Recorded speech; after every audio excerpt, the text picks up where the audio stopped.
Por favor. Listo. Bueno, creo que ahí está todo bien. Ok. Bueno, seguimos. Bueno, les decía que se debe disponer de una unidad de cuidados intensivos neonatales. Y bueno, conocer que el útero pues, va a ser el medio de transporte óptimo y que no siempre pues, es posible el traslado materno. Por ello, en todo hospital pues, debe de haber personal capaz de realizar todas estas maniobras de reanimación y obviamente de lo que es la estabilización. La siguiente, por favor. Ok, nada más quería ver más o menos. Ok, la anterior, Enrique, por favor. Para la recogida de datos en el pediatra o el neonatólogo, pues este debe de recabar cierta información.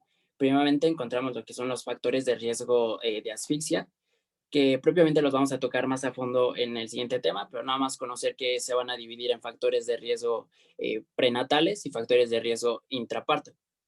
La siguiente, Enrique, por favor. También debemos de conocer la medicación administrada a la madre, que son los sedantes, analgésicos o los tocolíticos que se les llegan a dar, que bueno, nada más recordar, los tocolíticos, una de sus principales funciones pues es disminuir las contracciones uterinas. También debemos conocer el estado del feto. Aquí valoramos lo que es la frecuencia cardíaca fetal y el pH fetal. Y esto, si el patrón de registro de la frecuencia cardíaca fetal, pues es difícil de interpretar. La siguiente, por favor, Enrique. Para el personal, en todo parto debe haber al menos una persona responsabilizada de lo que es la atención al recién nacido y debe estar capacitada para la reanimación neonatal inicial. En partos de bajo riesgo, al menos una persona entrenada debe estar ahí y debe estar localizable otra persona capaz de realizar la reanimación completa. Para partos de alto riesgo, debe estar en el paritorio al menos una persona entrenada de reanimación cardiopulmonar completa y cuando se prevea que van a ser un bebé severamente deprimido, pues deben estar presentes en el paritorio al menos dos personas expertas, una para ventilar y si es necesario intubar, y otra para monitorizar y si es necesario, pues dar masaje cardíaco o administrar fármacos. En caso de los partos múltiples, deben organizarse tantos equipos y puestos de reanimación como fetos. La siguiente, por favor, Enrique. En cuanto a las medidas generales, encontramos que en los momentos previos al parto debemos de comprobar que la temperatura de la habitación sea la adecuada, encender la fuente de calor y precalentar las toallas para secar al niño, comprobar que todo el material esté listo para ser usado, preparar la medicación que pudiera ser necesaria y, por último, tomar las medidas de protección frente a posibles contagios, como pueden ser los guantes, batas y gafas. La siguiente, Enrique, por favor. Ok, en esta figura, ya pasando propiamente a lo que es la técnica de reanimación, se van a mostrar los pasos a seguir en lo que es la reanimación neonatal. Cada medida pues debe ir seguida de su evaluación. La siguiente, por favor, Enrique. No, antes. Ok, entonces, vamos a seguir con esta imagen. Primeramente encontramos lo que es la evaluación inicial, que esa está basada en la respuesta a 4 preguntas, que es la que se encuentra como hasta arriba en el primer cuadrito. Y las preguntas consisten en: ¿el líquido amniótico es claro? ¿La gestación es a término? ¿El recién nacido respira o llora? ¿O si tiene buen tono? Si todas las respuestas son afirmativas, pues el recién nacido puede ser colocado piel a piel con su madre y si es necesario se puede secar con una toalla y limpiar la boca con una gasa, ya que aquí pues los cuidados de rutina pues pueden esperar y no hay como cierta necesidad de interferir el primer contacto con su madre. Si alguna respuesta llega a ser pues negativa, pues se va a proceder al siguiente paso, que es la estabilización inicial. A ver si la siguiente, Enrique, por favor. Bueno, ahorita ya pasando sobre lo que es la estabilización inicial, bueno, si la valoración inicial no es afirmativa, se debe de seguir el siguiente orden. Como número 1 tenemos cómo evitar la pérdida de calor. Esto es tras llegar y cortar el cordón umbilical, se debe de colocar al recién nacido bajo una fuente de calor radiante. Como número 2 tenemos optimizar la vía aérea. Aquí se debe de colocar al recién nacido en decúbito supino con la cabeza en posición neutra y con una ligera extensión. Si es necesario, se debe de aspirar a hacer presiones, primero la boca y después la nariz. Y bueno, la succión debe de ser en periodos breves y en forma superficial, evitando introducir la sonda profundamente porque esto puede provocar un espasmo laringio y una bradicardia oral.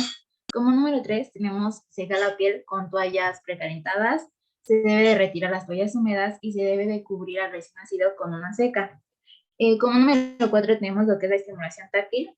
Ahora, si las maniobras anteriores, el recién nacido todavía no inicia la respiración, se debe de estimular con palmaditas suaves en la planta de los pies o frotando la espalda. Y como número 5 es la de reposicionar, y esto se refiere a que las maniobras se deben de realizar en los primeros 30 segundos. La que sigue, por favor. Bueno, ahorita ya hablando sobre lo que es la valoración, se deben de evaluar pues 3 parámetros, lo que es la respiración. Aquí sí el llanto del neonato va a confirmar pues el inicio de una ventilación adecuada. Si no existe el llanto, se debe de valorar la frecuencia y profundidad de los movimientos torácicos, así como la existencia de patrones respiratorios anómalos. También se debe de evaluar lo que es la frecuencia cardíaca. Aquí se debe de auscultar el latido cardíaco, o bien se puede tomar el pulso en la base del cordón umbilical. Y bueno, también se debe de evaluar el color, pues observar qué color tiene el recién nacido, si es sonrosado, está cianótico o pálido. Y bueno, si la respiración es regular y la frecuencia cardíaca es mayor de 100 latidos por minuto y tiene un color sonrosado recién nacido, pues pueden aplicarse los cuidados de rutina y pasar al niño a la madre. Y bueno, como dato es que estos parámetros se deben de evaluar cada 30 segundos. La que sigue, por favor. Bueno, ahorita ya hablando sobre la oxigenación, bueno, si el recién nacido está cianótico, a pesar de una respiración y frecuencia cardíaca respiratorias, se puede considerar la administración de oxígeno libre.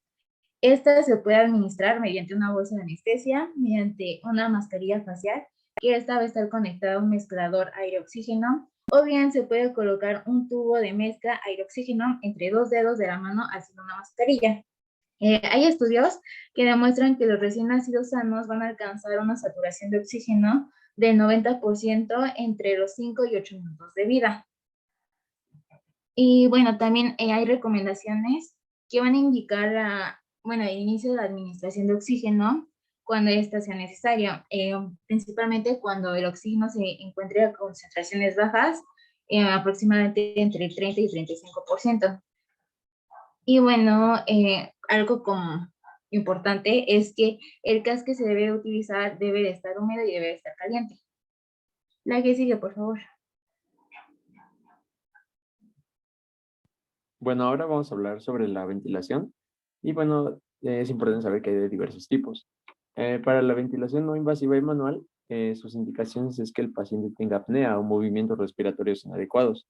Para la técnica, el paciente se debe de colocar en una posición de cúbito supino, se debe de abrir la vía aérea y aspirar secreciones.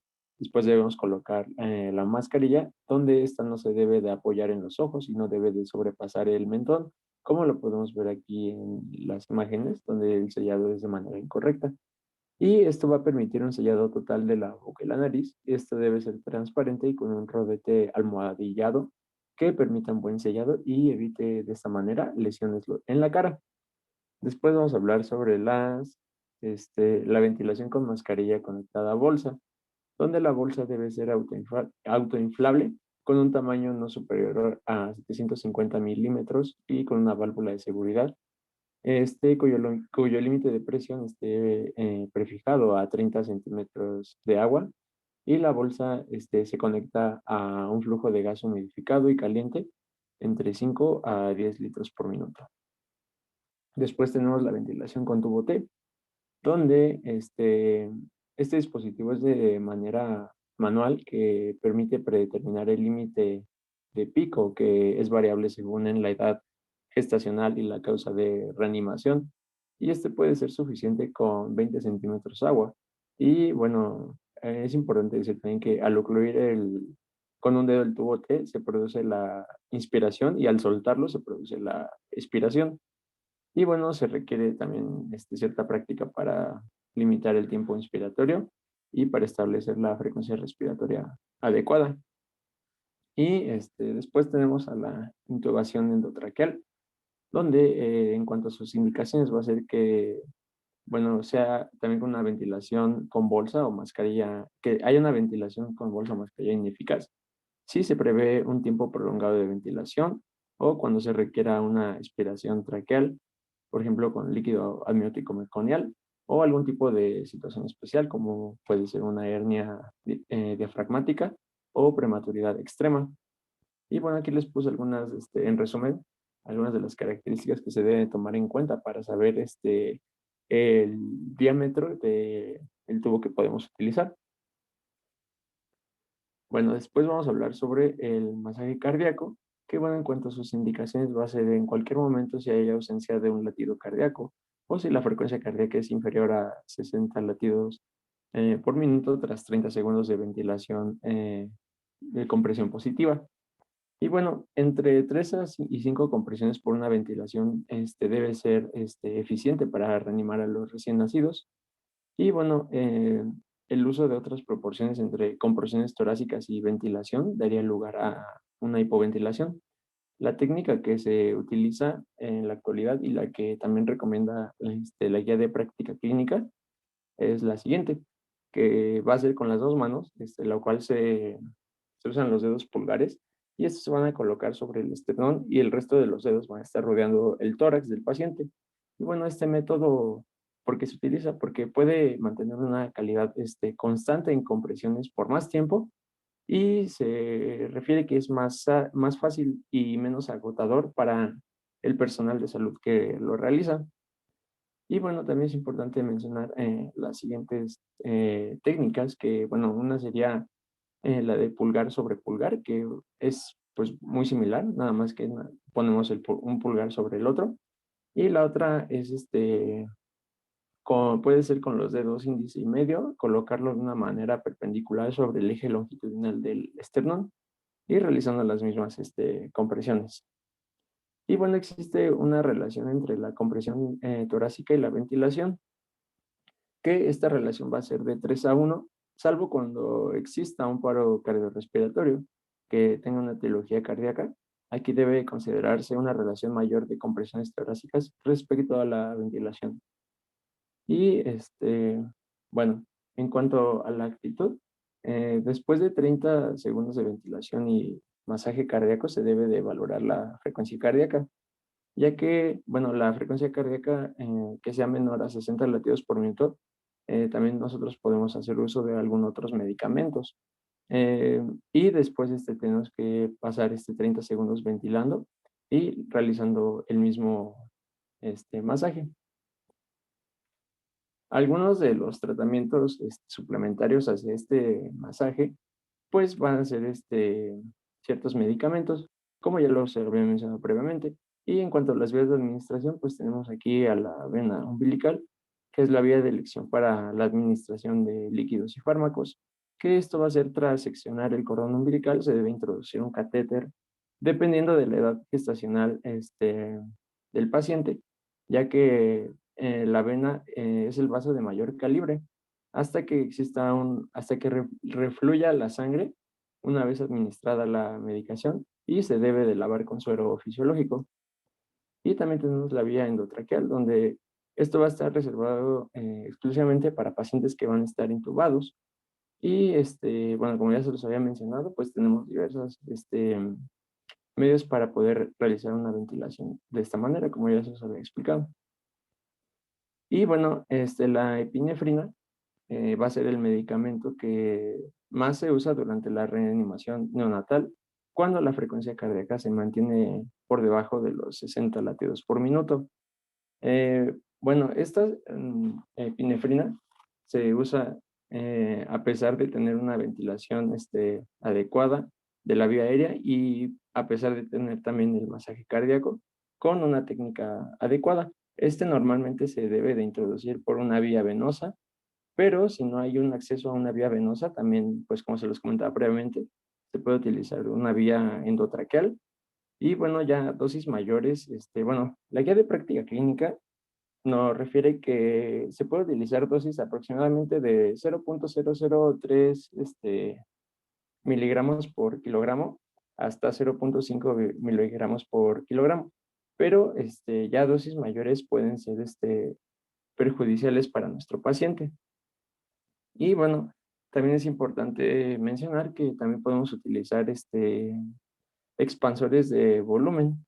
Las indicaciones para estos expansores de volumen realmente nada más va a ser cuando se sospeche de hipovolemia o exista un antecedente de hemorragia materna, transfusión fetomaterna o fetofetal, o existe también una rotura de cordón umbilical o haya una mala respuesta hacia la reanimación.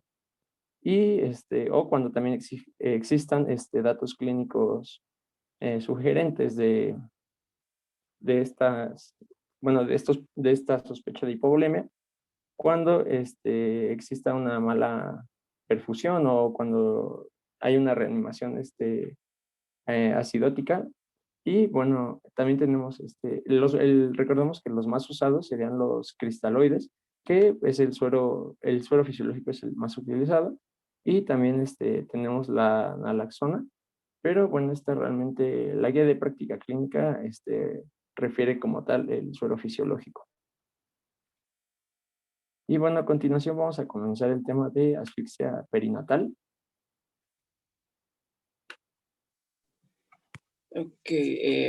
Bueno, primeramente mencionar que esta asfixia pues va a ser un problema importante en cuanto a lo que es la mortalidad y morbilidad en lo que son las unidades de neonatología. Todo esto a pesar de las mejoras que han existido en los últimos años en lo que son los estudios y un monitoreo perinatal. Bueno, decir que la asfixia perinatal pues va a corresponder a una agresión producida al feto o al recién nacido al momento del parto por falta de oxígeno, que es lo que se conoce como hipoxia, y o perfusión tisular inadecuada, lo que se le conoce como isquemia.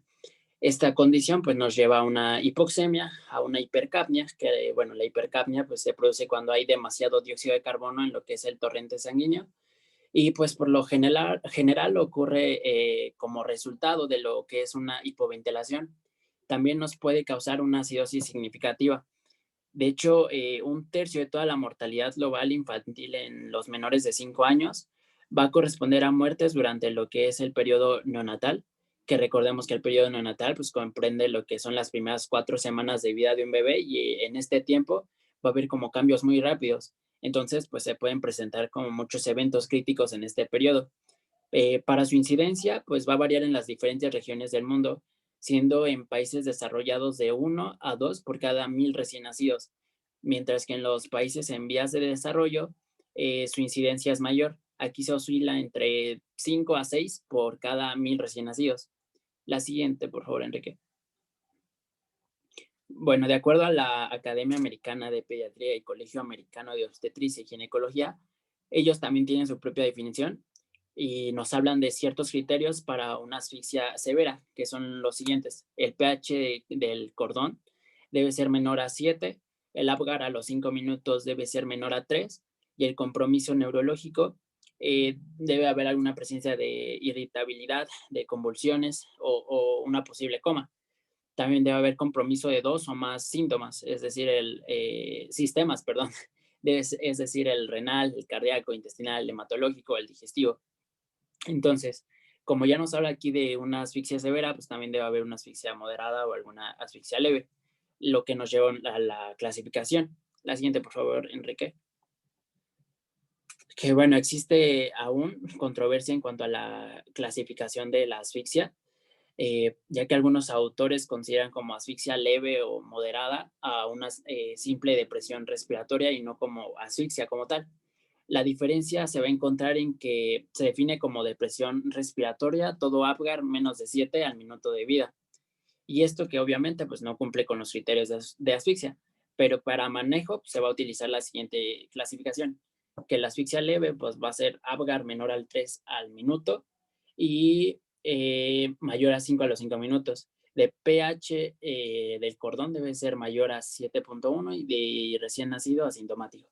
Para asfixia moderada debe ser Apgar menor a 3 al minuto y menor al 4 a los 5 minutos y pH de cordón menor a 7.1 y igualmente debe ser asintomático. Para la asfixia severa, pues ya les mencioné, Apgar menor a 3 al minuto y menor a 3 a los 5 minutos y con signos de compromiso de más órganos. Y la siguiente, por favor, Enrique. En cuanto a la etiología, pues tenemos que la gran mayoría de las causas de una hipoxia perinatal pues son de origen intrauterino.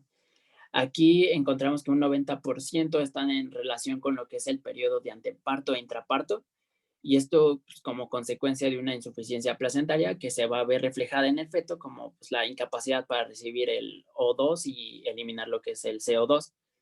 Bueno, el resto de casos pues ya se producen cuando hay una insuficiencia cardiopulmonar o alguna insuficiencia neurológica en lo que es en el periodo postparto.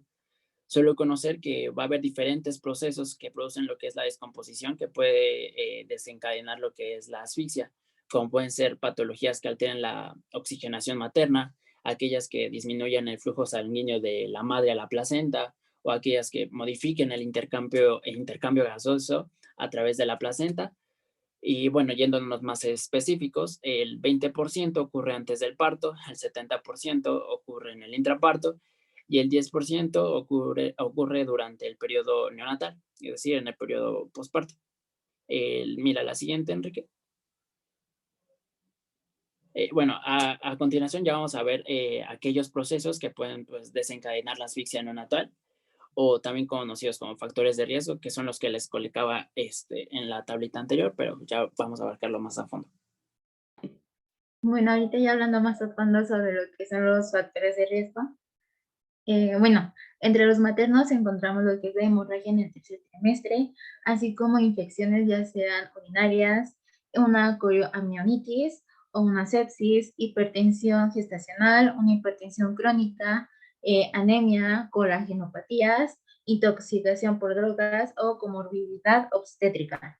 Dentro de los obstétricos encontramos lo que es el líquido amniótico meconial, la incompatibilidad cefalopélvica, así como el uso de medicamentos, también la presentación fetal, el trabajo de parto prolongado o que es precipitado, parto instrumentado de membranas, así como oligoamnios o polihidramios. La que sigue, por favor. Bueno, dentro de los uteroplacentarios encontramos lo que son las anormalidades de cordón, por ejemplo, circular de cordón irreductible, un procúbito o un prolapso de cordón umbilical. Dentro de las anormalidades placentarias podemos tener lo que es el desprendimiento prematuro de placenta. En las anormalidades de la contractilidad uterina, que se presente una hipotonia uterina o bien una hipertonia uterina. Y bueno, de las anormalidades uterinas anatómicas, aquí se refiere principalmente a que la paciente pues tenga un útero bicórneo. Y bueno, dentro de las fetales tenemos alteraciones de la frecuencia cardíaca fetal, ya sea que se presente una bradicardia, una taquicardia o una arritmia. También la percepción de disminución de movimientos fetales por parte de la madre, un retardo del crecimiento intrauterino, la prematuridad, el bajo peso, la macrosomía fetal, también la posmadurez, las malformaciones congénitas, así como fetos múltiples. La que sigue, por favor. Y bueno, en cuanto al cuadro clínico, estos datos clínicos que sugieren que un recién nacido está expuesto a uno o varios eventos de asfixia son los siguientes. En todo momento, después del nacimiento, nosotros como médicos del recién nacido tenemos que identificar de manera temprana estos datos clínicos sugestivos de asfixia, que son los siguientes: dificultad para iniciar y mantener respiración, depresión del tono, alteración de estado de alerta, crisis convulsivas, intolerancia a la vía oral, sangrado de tubo digestivo, sangrado pulmonar, hipotensión, alteraciones del ritmo cardíaco y retraso de la primera micción, oliguria, anuria o poliuria. Y bueno, también es importante mencionar que la manifestación clínica de afección del recién nacido puede presentarse de manera temprana o tardía. Esto va a estar en relación de acuerdo a la gravedad del evento asfíctico.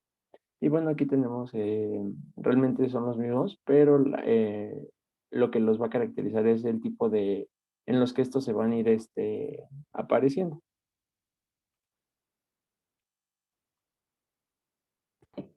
Bueno, ahorita ya hablando sobre el diagnóstico, este se va a establecer al tener pues los siguientes componentes.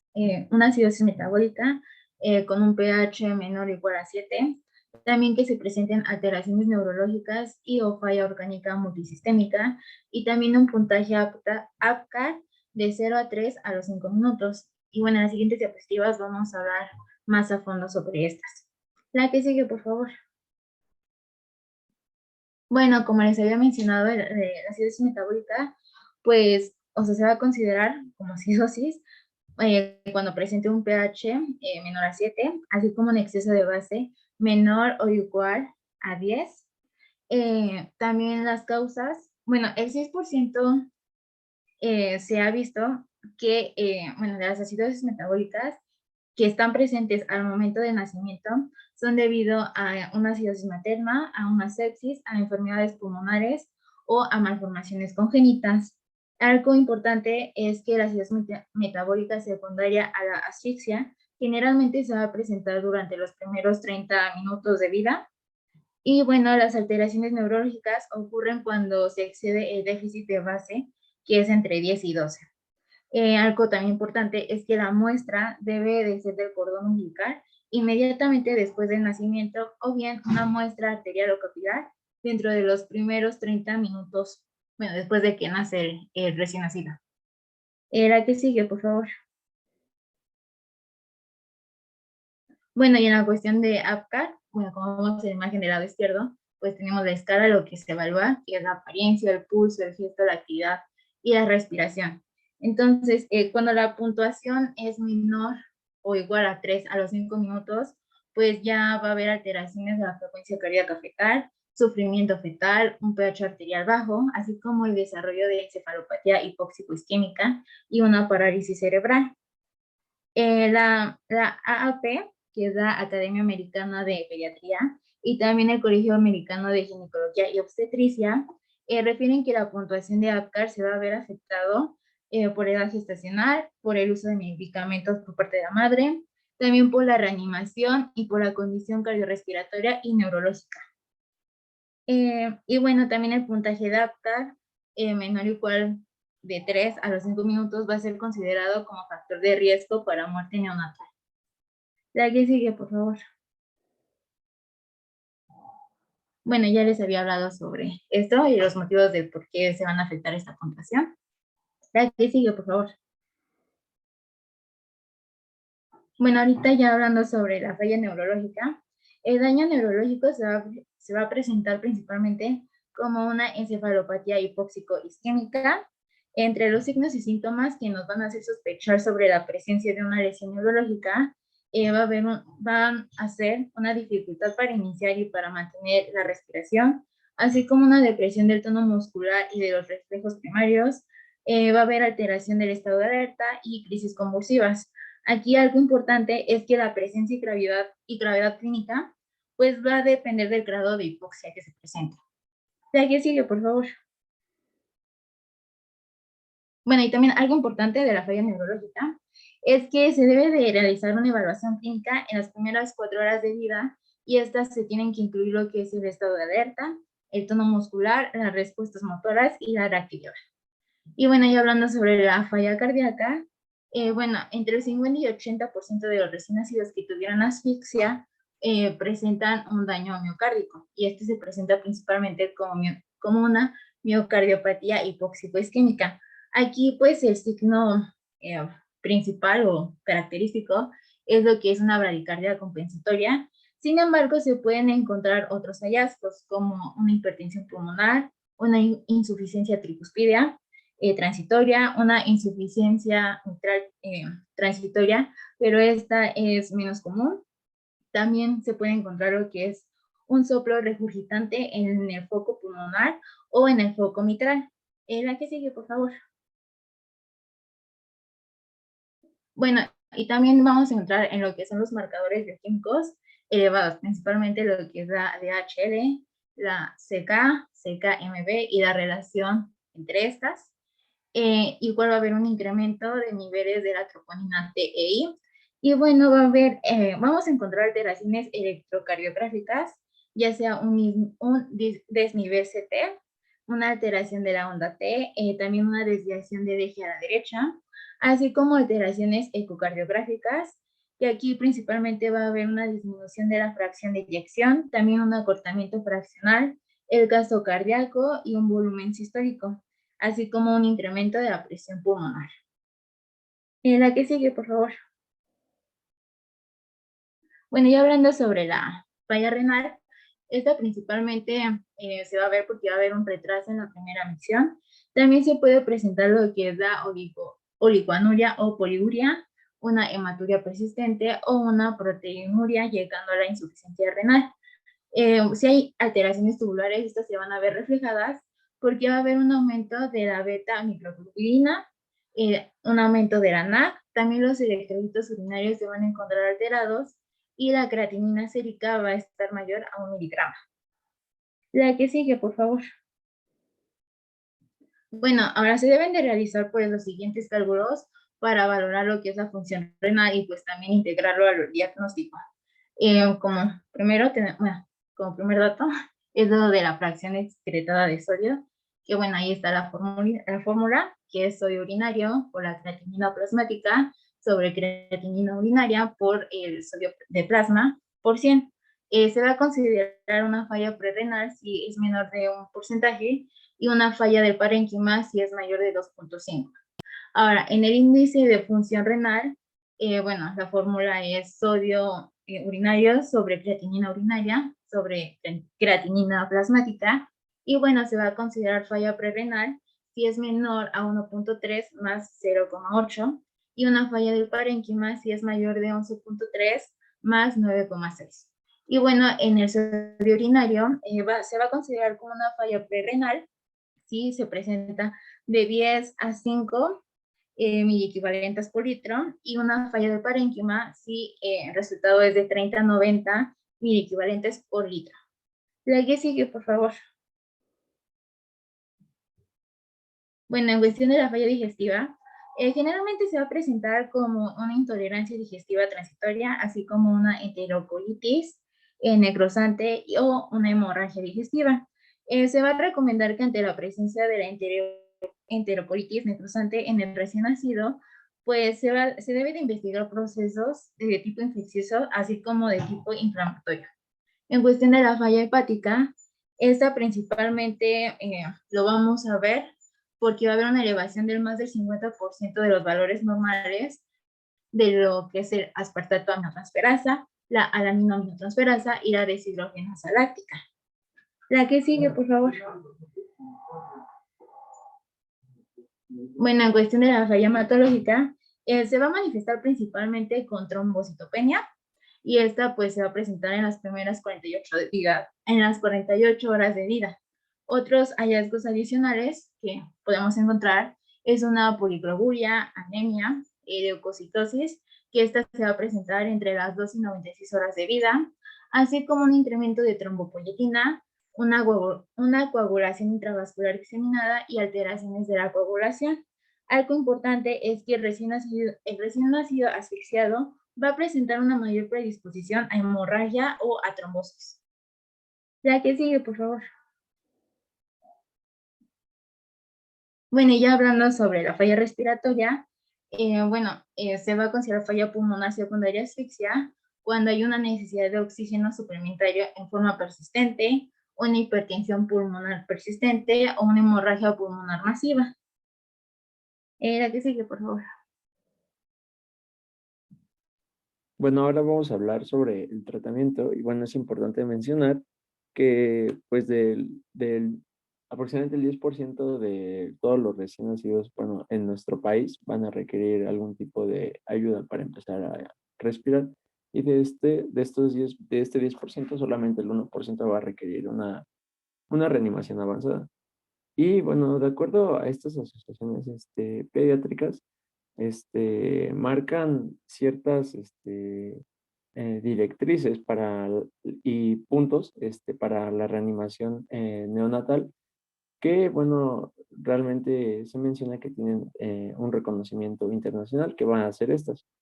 El papel central de la asistencia respiratoria, el aumento de la frecuencia cardíaca va a ser el mejor indicador. La aspiración endotraqueal puede ser, puede ayudar al neonato con algún tipo de presión. Y bueno, también el uso de oxígeno al 100%, pues a veces es innecesario. Simplemente algunas veces se puede utilizar pues al 21%. Y bueno, algún tipo de reanimación avanzada puede requerir la suplementación de algún tipo de fármaco, como se los mencionaba previamente, puede ser la epinefrina. Y existe también un efecto neuroprotector que más adelante lo vamos a mencionar. Y bueno, también es importante mencionar que pues el objetivo del tratamiento de la reanimación como tal no solo es evitar la muerte del recién nacido, sino también pues evitar secuelas neurológicas secundarias a esta asfixia en el momento del nacimiento. Bueno, vamos a tener la evaluación cardiorrespiratoria inicial, que como tal va a ser la progresión de la evaluación inicial a etapas subsecuentes o a las siguientes etapas de la reanimación. Y bueno, esta se va a definir por la valoración simultánea de la frecuencia cardíaca y la frecuencia respiratoria. Y bueno, el aumento rápido de la frecuencia cardíaca como tal es el indicador más sensible de la eficacia de la reanimación. Y bueno, también es importante mencionar que existen otros métodos para medir la frecuencia cardíaca, pero es importante recalcar que estos son pues relativamente insensibles. Por lo tanto, la auscultación del corazón va a ser el método más exacto. Algunos de los métodos que existen, que son bueno, de manera insensible, es la palpación del cordón umbilical. Y bueno, también la frecuencia cardíaca, eh, bueno, es el principal signo por el cual nosotros podemos juzgar la necesidad y la eficacia de la reanimación. Esta, pues recordemos que la auscultación pues se va a realizar en el área precordial y pues de aquí vamos a tomar en cuenta qué tan eficiente ha sido esta reanimación. Y bueno, también se ha mostrado que una viabilidad y una mayor exactitud, de acuerdo hacia la oximetría de pulso, durante una reanimación en el recién nacido, donde la saturación de oxígeno se puede medir de forma más fiable después de 90 segundos después del nacimiento. Y también es importante mencionar que el valor de la oxigenación preductal en la muñeca se debe realizar en el lado derecho y este va a ser más alto que el valor postductal. En cuanto a preductal y postductal, me refiero a que va a utilizar, cuando digo preductal es en miembros superiores y postductal en miembros inferiores. Y bueno, ahora vamos a hablar acerca de la ventilación de la vía aérea. Y bueno, la guía de práctica clínica nos habla de diversos escenarios en los cuales se puede requerir una ventilación de la vía aérea. Como tal, no se ha encontrado, bueno, menciona que no se ha encontrado evidencia suficiente para apoyar o rechazar la aspiración de boca y nariz en el recién nacido deprimido en presencia de líquido amniótico claro, ya que esta aspiración se puede asociar, bueno, se ha asociado hacia complicaciones cardiorrespiratorias. En cuanto a la expiración endotraqueal, en ausencia de secreciones, esta puede dar lugar a una disminución de la oxigenación, un aumento de la presión intracraneal, aumento de flujo sanguíneo cerebral y una disminución de la distensibilidad pulmonar. En el recién nacido con el líquido amniótico meconial, este tiene mayor riesgo de desarrollar pues, el síndrome de aspiración de meconio. Sin embargo, no se ha asociado con alguna reducción o una disminución en la incidencia o mortalidad. Como tal, tampoco, bueno, por lo que investigamos, tampoco no hay ningún apoyo o rechazo en cuanto a la aspiración endotraqueal de rutina con estos pacientes, con estas características, incluso aun cuando está deprimido. En cuanto a los recién nacidos a término, bueno, se puede requerir una ventilación intermitente con presión positiva Y nos mencionan que también el oxígeno a 100% no confiere ventajas sobre la reanimación con oxígeno a una concentración ambiente, como lo sabemos que es al 21%. Y en estos recién nacidos es mejor iniciar una reanimación con una concentración de oxígeno ambiente. Y ya que esto también se ha visto que disminuye en la mortalidad en pacientes que utilizan o que se utiliza el oxígeno al 100%. En recién nacidos prematuros, tampoco se usa al 100%, ya que puede producir una hiperexosemia y se recomienda iniciar la reanimación o cuando utilizar el oxígeno aproximadamente de un 30% a un 90%. Y esto lo vamos a hacer guiándonos de acuerdo a la saturación de oxígeno. Como tal, no existe una evidencia clara para definir una estrategia en cuanto a la administración de oxígeno adecuado. Y bueno, también es importante mencionar que la administración de oxígeno también puede ser regulada por un blender. Un blender que es un aparato que pues nos ayuda para eso, para poder saber y regular el oxígeno que nosotros le podemos conferir a nuestro paciente. Y en recién nacidos a término, que bueno, requieran este tipo de asistencia mecánica, también se recomienda iniciar con oxígeno el 21% y en caso de no existir algún tipo de mejoría en cuanto a la frecuencia cardíaca, pues se puede considerar también aumentar la concentración de oxígeno. Y bueno, aquí otra vez tenemos como tratamiento el masaje cardíaco, como ya se los expliqué previamente. Este, pues ya, no sé si quedó alguna duda del masaje cardíaco. Creo que no. No, todo claro. Ok. Y bueno, también la administración de medicamentos, como también ya se los había mencionado previamente, el más utilizado va a ser la administración de epinefrina cuando existe una frecuencia cardíaca que se va a mantener por debajo de los 60 latidos por minuto. Y pues las diversas vías de administración que también previamente ya se los había mencionado. Y bueno, también vamos a tocar un punto que pues es bastante importante. ¿Cuándo iniciar una reanimación y cuándo detenerla? ¿Cuándo iniciarla? Bueno, realmente, por lo que investigamos, va a variar de acuerdo al lugar, la disponibilidad de los recursos. Y esto puede ser controversial en recién nacidos prematuros, porque realmente su condición médica, pues, tienen altas posibilidades de morir o de presentar, pues, secuelas graves. Y además nosotros como médicos, pues, debemos de tomar en cuenta, pues, la opinión de los padres, ya que hay condiciones asociadas con alta mortalidad y, pues, el pronóstico de recién nacidos como prematurez extrema, bajo peso al nacer y malformaciones congénitas graves. Entonces, bueno, se debe de iniciar cuando las condiciones de este paciente, de este recién nacido, se asocie con una alta supervivencia y haya secuelas leves. Bueno, se recomienda iniciar la reanimación, pero pues les comento de que debemos de tomar en cuenta pues estas características, no es tan sencillo.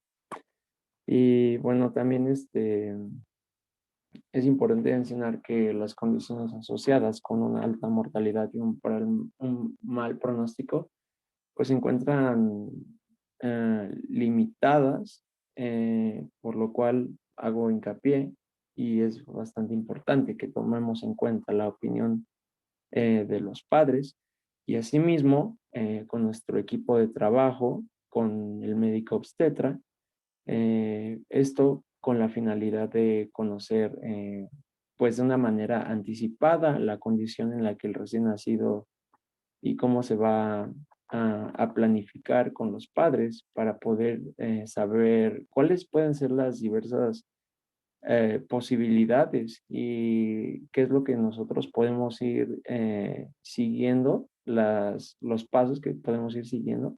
Esto pues con la finalidad de iniciar pues la reanimación.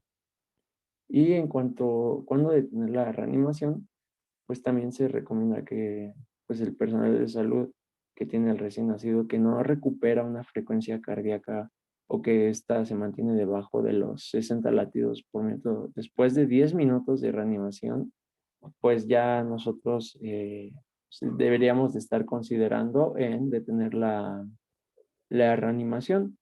Y para este punto nosotros debemos de tomar en cuenta pues la edad gestacional, las comorbilidades y pues la opinión de los padres. Y bueno, también me gustaría agregar que pues la guía de práctica clínica nos habla de algunos otros tratamientos, como puede ser este también la nutrición, el aporte de líquidos y asimismo como lo que se menciona como neuroprotección, que bueno, el tratamiento de neuroprotección está dirigido para prevenir la lesión neuronal en caso de encefalopatías agudas, ya como también lo mencionó previamente nuestra compañera. El más común, el tipo hipóxico isquémico, que bueno, como tal va a ver el papel del estrés oxidativo en esta morbilidad neonatal va a tener una relación estrecha con un mayor riesgo de daño de radicales libres en estos pacientes. Y bueno, también por lo que investigamos eh, de esta encefalopatía hipóxico-isquémica, el mejor tratamiento, de acuerdo al consenso del CIDE número 7 en el año del 2016, marcó como único tratamiento la hipotermia terapéutica. ¿Qué hace esta hipotermia terapéutica? Como tal, al desencadenarse todos estos problemas de rutas metabólicas por este tipo hipóxico isquémico, lo que hace esta hipotermia terapéutica es parar estas rutas que causan un daño hacia nuestro encéfalo.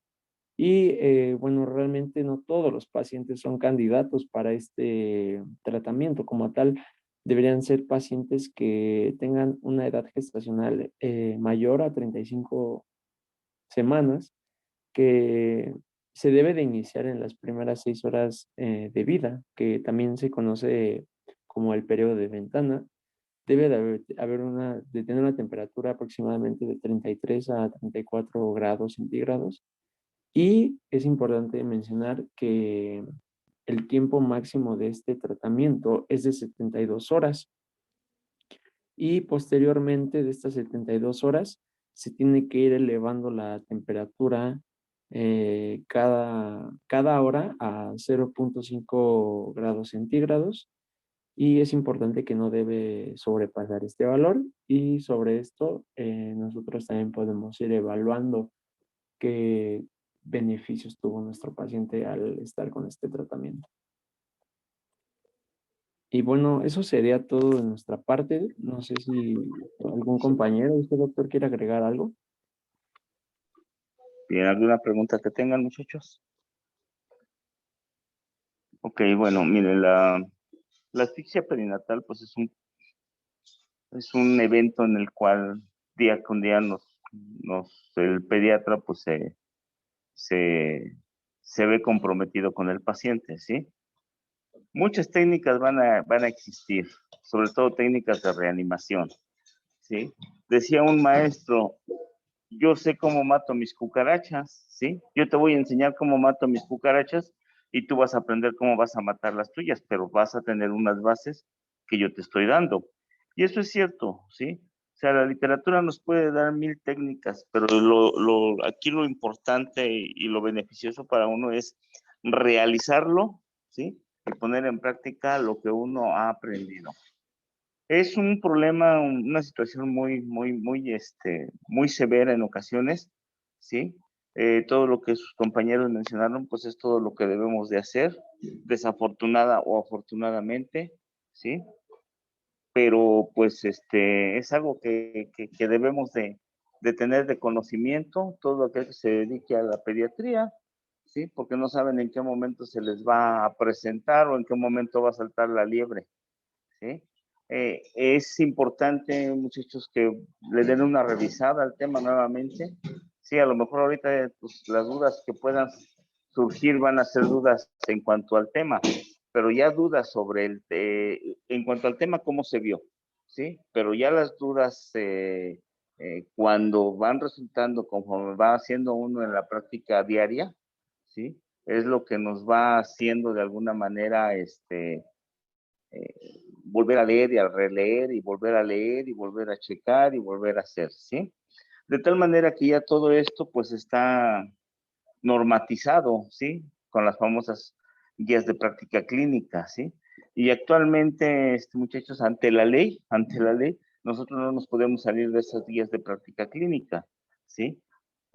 Dicen que el mejor abogado de uno como médico es el expediente. ¿Sí? Si ustedes ponen todo lo que hicieron, lo que debieron hacer y que lo hicieron en forma adecuada, ustedes no van a tener problemas, ¿no?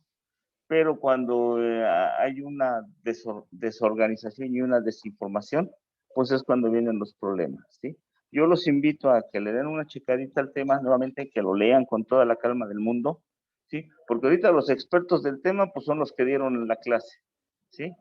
Pero pues vamos también nosotros a darle una releidita al tema, ¿sí? Y si surgen dudas, pues las aclaramos, ¿no? No me molesta que me pregunten temas atrasados, dudas que puedan surgir, ¿sí? Eso habla de que pues están interesados, de que los leen y que de alguna manera, si surge la duda es porque les llamó la atención algo, ¿sale? Entonces, pues estuvo bien, muy bien el tema.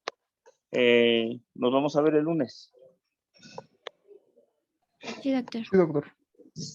Entonces ahí les encargo, por favor, y nos ponemos el lunes otra vez en contacto, ¿sale?